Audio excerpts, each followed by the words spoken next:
So I walk into my bedroom and there's a trail of chicken nuggets on the floor. And then I walk into the bathroom to wash my face or to use the bathroom, and there was one whole chicken nugget just in the toilet, just floating there. So I must have thrown it in the toilet. Like, you sure that was a chicken nugget? Yeah, totally was a chicken nugget. And I thought, what the hell happened last night?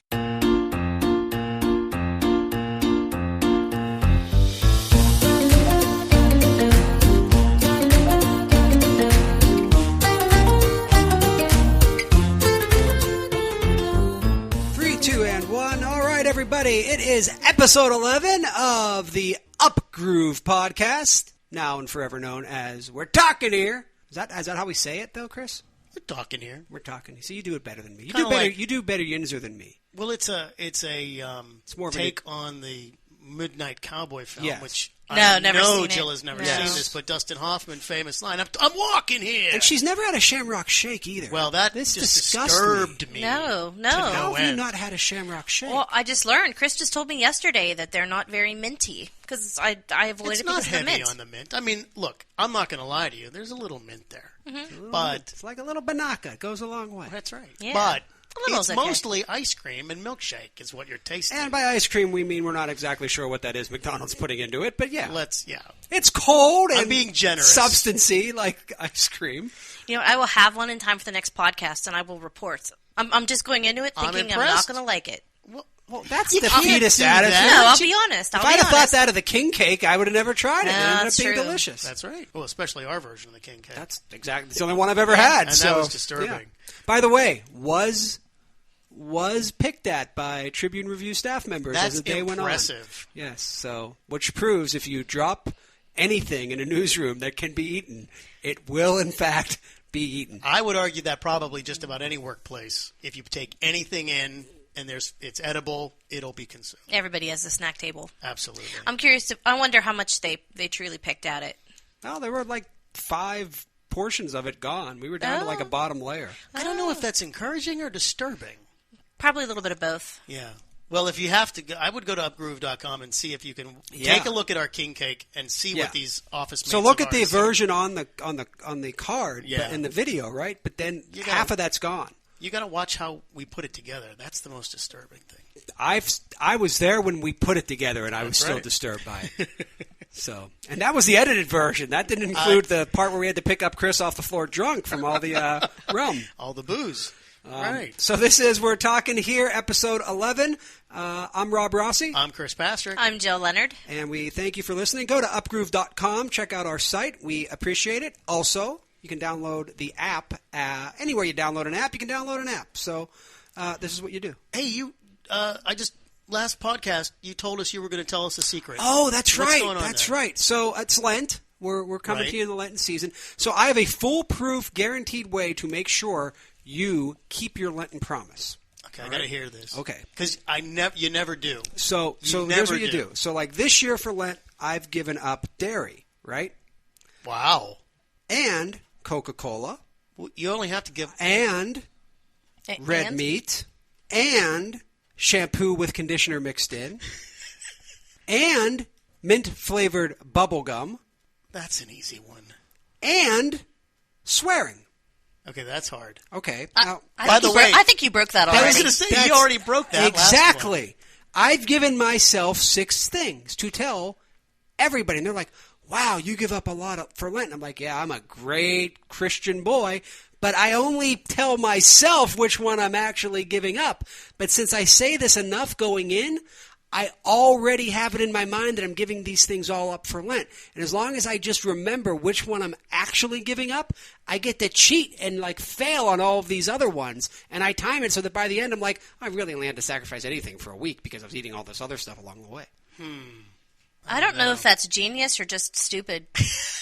Well, I think it might be both. The line both. between the two is very thin. Yes. Listen, I have made a life out of towing the line between genius and stuff. But Lent's one of the few things I do well in the Catholic Church. Interesting. So. But you don't have to give up anything, right? Or, well, at least you don't have to give up meat, right, on Friday? No, apparently no. Is it just this coming Friday? Yes, the Bishop of Pittsburgh has said that it's okay if you eat meat on St. Patrick's Day. See, why? Because you're going to be drunk as all hell on St. Patrick's Day. That's true. You're really not going to be able to control your protein. Yeah. You need your corned beef. But do you have to give up? I mean, at the risk of being serious about something that's imposed upon us, technically that's just because in Italy, fish was a big seller, right? And the Catholic Church, I always heard that, like that you weren't supposed to, like you're sacrificing through Lent, but the Friday fish thing was to push fish sales in Italy. Actually, from what I understand, from what little I understand about the Catholic Church, that fish thing on Friday was supposed to really be year-round. My grandmother did that year. Yeah, it was a year-round thing. It wasn't a Lent. Meat, it wasn't a Lenten thing at all. It was year-round. But then that kind of went away, and I don't even know if it's going away even more now during Lent. Catholicism or fish? The no meat on Friday. Okay. Now the fish thing is a huge deal with the fish fries and all that stuff, and I know that's what I mean. I feel it's more like a commerce thing. It could be. Yeah. That could be a good way to make money. But I mean, if our bishop's down with it, like we can do whatever we want. It sounds like we can do whatever we want. Fornicate, eat meat. Could tie both together if you're trying. Yeah, they're loosening. Wait. Were we not supposed to be having sex on Fridays? What? Really? Fridays in Lent were the only day I was having sex. I got it all wrong. We got to get these memos or something. You're backward. Yeah, well, so you could do it every right. day. I did that on Fridays too, Chris. It was fun. Yeah, you're every day but Friday. Yeah, every day but Friday. See, this is I think why I'm such a bad Catholic, because everything seems so arbitrary. In the Catholic Church. That to me, that's where it lost me. Well, but see, as a Catholic, I can say we do that because we like to be pious about being correct all the time. So if we make it arbitrary, we can always be like, "You're wrong, we're right." It's a good way to keep control over people. Yeah. I know that's extremely political to say, but it's a good way of, we've got these rules. You're going to follow these rules, and you're going to live. If you live under our household, you got to follow these rules. So. Or as we used to learn in the Catholic Church, you will die and go to hell for eternal damnation if you do not follow these rules. Yes, basically. Yep. So, I don't know. I agree with them. They do seem arbitrary rules. Mm-hmm. Did you ever have the, people who, on, what they give up for Lent, they're allowed to, cheat on Sundays? Like some people believe that is a rule. Yeah. Yes. And it actually, if you think about it, it's 40 days of Lent is what it is in the Catholic Church. We have more than 40. But if you do the math, that doesn't include Sundays. So when you say 40 days of Lent, your Sundays are extra; they're bonus. When I was younger, when I was younger, before I could, and by younger I mean I was still probably into my 10th, 11th birthday when I was so. Why did Jesus age so quick? Because he was born on Easter and dies on Christmas. I thought the same thing. What's going on here? I thought the exact same thing. So then I realized, we're just celebrating it. But then I'm like, why are we celebrating his death and birth? That's kind of cruel because by the way, he was born on Christmas and died on Easter. I actually had it reversed. I was a terrible Catholic kid, I guess. I almost burned down a church as an altar boy. Tell us about that one. So I was an altar boy at St. Philip's in Crafton. Bill Cower and me, that's our Crafton heritage. But the wick on the candle was split, and I decided to light both because I was so scared of the priest. I was like, you have to keep the candle. That was a big thing. The candle has to stay lit. So I lit both, and all of a sudden you just see drip, drip, drip, and all of a sudden the flame just, and you see, and it looks like it's going to go up, but it doesn't. Oh. And then I was not invited back to many services after that. So we don't need to use Rob. Yes, Rob. Now, knowing what I know now, it's probably a good thing I was an altar boy. That's true. You could have saved your. You might have saved. Would have been. I was going to make that joke, but I should have known it was okay to make that kind of joke in this company. Every day but Friday there too. It's St. Patrick's Day, Jill. What you did something on St. Patrick's Day to help us celebrate, didn't you? I did, and I did a story on easy cocktails and shots that you can make for St. Patty's Day. Just we pick ingredients that you might either have on hand or being cheap to get. It gives you a few days to ramp up for your St. Patty's Day partying. And I will be hanging out with the guys at Jagoff. Yeah, that's another thing I wasn't invited to. Down to the parade. Yeah. Well, you should be taking the hint by now. I am. I don't even ask anymore. I'm just pointing out for the record. It's all these things I'm not invited to. Yeah, so we'll be hanging out with John and Craig and the gang at the parade. Are you going to be making easy drinks down there? Well, we're not this time. Can we're you not spike making a them. can you spike a Shamrock Shake? This for is her? what I suggested. Yeah. Didn't I suggest that? You to did. Jill? You did. I think we should figure out a way to spike a Shamrock Shake. That would be really easy, like cream de menthe. Yeah. I say we do it. We stop on the way down to McDonald's. And we stop, get a Shamrock Shake, spike it, and see what the boys Why think. don't you just buy one? There's a McDonald's downtown. Just buy one. Yeah, but we don't. Once we get down there, I don't want to walk around. If you're spiking her shake, you might want to walk around. Well, It's gonna maybe. be like 20 degrees. It's going to Yeah. be ridiculously cold on it St. is. Patrick's Day parade day. Oh. Because it's Good. this Good. Saturday. I'm glad all you drunkards that don't invite That's me to your nice. party. I Yeah. hope you all freeze. Freezing our tits and bits. Ouch. Yeah. Well, It's always cool when I used to cover the Penguins when they would do the parade, and they would sometimes play games that afternoon. It was the best crowd of the year because the first two periods they were geeked, and by the third it was like, ugh, because people were just completely hungover. Spent, You know, like yeah. I can't move. Like one year on St. Patrick's Day, I think this happened on St. Patrick's Day.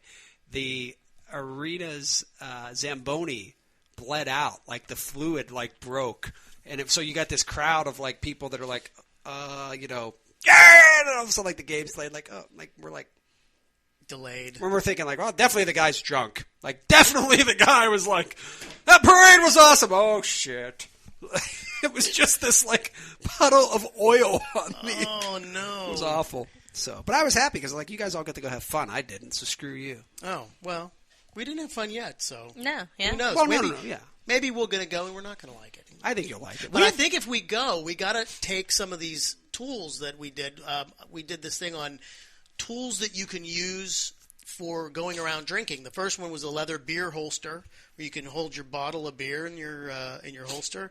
I like the Titanic-shaped freeze mold myself because I like nothing that is too. better than You know- pretending there's little dead people floating in your drink. I need a tool that wipes my nose right now because earlier in the day of recording, we were putting together our brackets for the Upgroove tournament. Yes. So when you're listening to this, this episode 11 of We're Talking Here, we'll have our Upgroove tournament out. Yep. Starting, and it's a really cool thing, and we're very proud of it. But we were trying to clear a board to paste the brackets on, and Jill decided to pour an entire bottle of what was it, Goo Off? Goof off. So, yeah. like, my sinuses have not been this clear in months. So I need that type I of think tool. I'm a little high. It's like swimming in Sharpie I mean, fluid. it's Yeah. really and, like... I mean, it's fumes. I have not and- blinked since that moment. I mean, go big or go home. I agree. It said, use sparingly. So Jill was like, So why not- "Do-de-do," that meant dump a bottle. Yeah, I grew up in Fayette County. There are no rules. Apparently not. Obviously. It's like the greatest spermicide ever down there. I'll probably never have kids now because of that thing. Like, it just like seeped through my nostrils and killed all the boys. Thanks, Jill. I don't even get to go to your St. Patrick's Day party. Nope. Kill all your sperm and you're not invited to our party. Yeah, so don't forget, by the way, to download the Upgroove app wherever you download apps, or check out upgroove.com. We actually do both. I mean, what are you doing? You're listening to this. Well, you got time to do both. That's all right. Everybody got doctor appointments as they're waiting on. Yeah. Time to kill in the doctor's I office. often just storm into doctor's appointments showing people this stuff. Just Like, to wait. I thought you meant you just walk into doctor's office just so you can wait. Some downtime. yeah, that's it. That's what I tell them. Oh, I see. Yeah. I'm here for the exam. It's not creepy at all. Well, if I got invited to more lunches, guys, I wouldn't have so much free time on my hands. Speaking of creepy, what's up with Garfield? This thing. Yeah. What is How up do- with Garfield? How the hell do people want to know what Garfield's sex is? Right. Why is it a thing? Who cares? I mean, I've always thought of Garfield as male.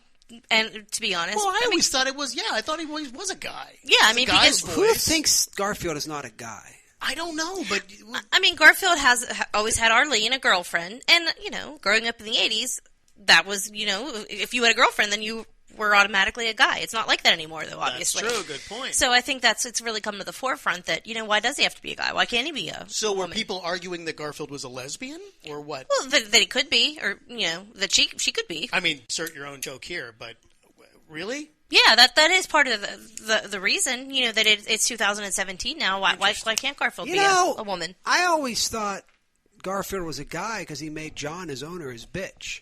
Oh yeah.